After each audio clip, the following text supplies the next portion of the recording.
Right, I'm going to do a couple of scene reads from The Bones of Wrath Changes.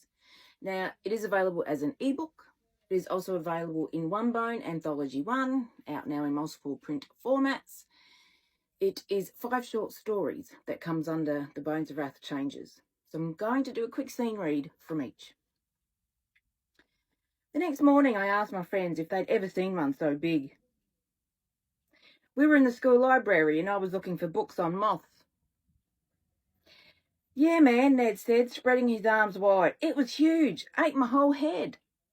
The others guffawed and slapped him on the back. It's true, Ned brushed the hands away. It was huge. I pulled another book off the shelf and flicked through it. Well, I don't know if it's the same one or I've got an infestation. It's gotten way bigger every night. It will eat your head soon, Ned piped up, grabbing a book. What are you so worried about, Davy? Mike asked over my shoulder. Just get your parents to deal with it. I did, but each time they said it wasn't there. I put the book back and glanced over the spines of the ones next to it. That's all they have. I didn't find it anywhere. Maybe you should ask the librarian. They have reference books on moths, Mike added. Or you could try Google. We all looked at each other and headed for the computer bank. No running, the middle-aged librarian gave us a sternest look. We reddened and apologised while typing moths plus grows fast plus circles on wings. I hit search and waited. I glanced at the images that popped up on screen, eagerly searching for the one in my room. That's it, I cried, clicking on the image. It looked exactly like the moth I'd been seeing every night. It was a brownish grey colour with iridescent circles on its wings. The Propheticus mothimus, Andrew read over my shoulder. Click on it so we can read about it. I clicked on the image and the website popped up. Spells, tells, and tall tales true, I read as the bell rang. Time to go, the librarian called. Next class is up. I panicked and quickly hit the print button. We'll have to read it later, I told the others as we waited for the pages to print. Boys, you need to leave now. She came over in our direction. Just printing something, miss, I said. It seems to be quite long. I watched page 6 print out. Well, the others can wait for you outside. Move along, boys. They gave me apologetic stares and moved off. I'll be out in a minute, I called and quickly checked the pop-up window. One more, I told the librarian. 15 seconds later, I grabbed the pile of paper, shoved it into my bag, and left. And that was from Propheticus mothimus, the first story in The Bones of Wrath Changes. And now we're on to a scene read from Alien Master Cook. I nearly dropped the pan at the sound of the bell and took a step back to recover. After putting the pan on the stove, I grabbed my towel, and a moment later the assistants descended again. Half an hour later, 5 contestants had been sent to the waiting room, and I wasn't one of them. Bugger, I mumbled with a sigh. Our bench tops were cleaned down, something I didn't know about yesterday due to going through so quickly, and we got ready to start lunch. Children, we are about to start our main course. You have 1 hour to prepare and plate a meal worthy of remembering. Please read your recipe list and make a choice. You have 1 minute. I decided to stick with my chicken theme and picked a recipe I could give a new taste to. Collecting the food, I got to work.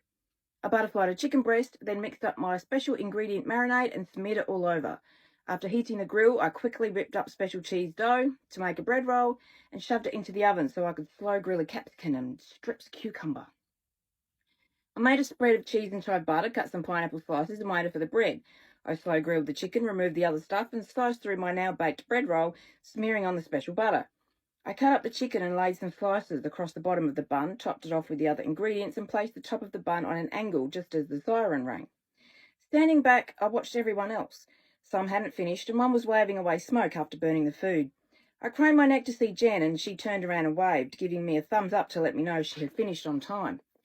The assistant on my burger put the top on, placed it in her mouth. Her eyes slid closed, in delight I hoped, and she waved over Dion, who licked her lips in anticipation. Wait. Was her tongue green? She must have eaten something to change its colour, I thought, before realising she'd swallowed the rest of my burger. Her eyes widened and glassed over, her head cocked to the side. Her tongue slid out and over her lips. It was long and green.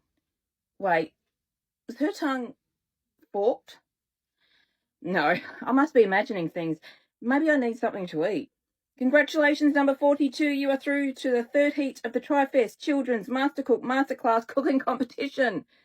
Yay! Jennifer squealed from 2 rows away. I gave her the thumbs up and walked to the waiting room. That was Alien Master Cook. We're now going to read a scene from The Dead People, part of Bones of Wrath. Changes. My eyes fluttered open against the darkness of the room. It smelt, a dark, mouldy smell, emanating from every pore of the walls and floor. I waited until my eyes adjusted to the darkness before moving my head. Where am I? What is this place? My fingers inched along the space beside me, finding what I thought were blankets. A pillow was under my head and I found chain above me. Fingers gently touched the links and followed them until they found the bolt attached to the wall. I turned slowly and quietly, hoping to stay silent, as I had no idea if I was alone or someone or something else was in the room with me. Once on my side, I saw a sliver of light glowing under what could be a door. Would it be locked? What do I do?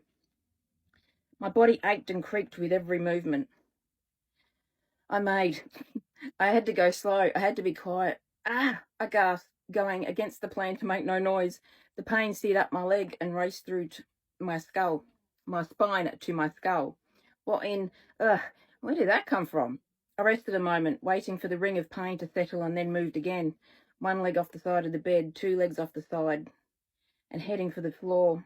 Arms slowly pushing their body up off the bed and into a sitting position. Dizzy, the room spinning, left, right, it won't stop.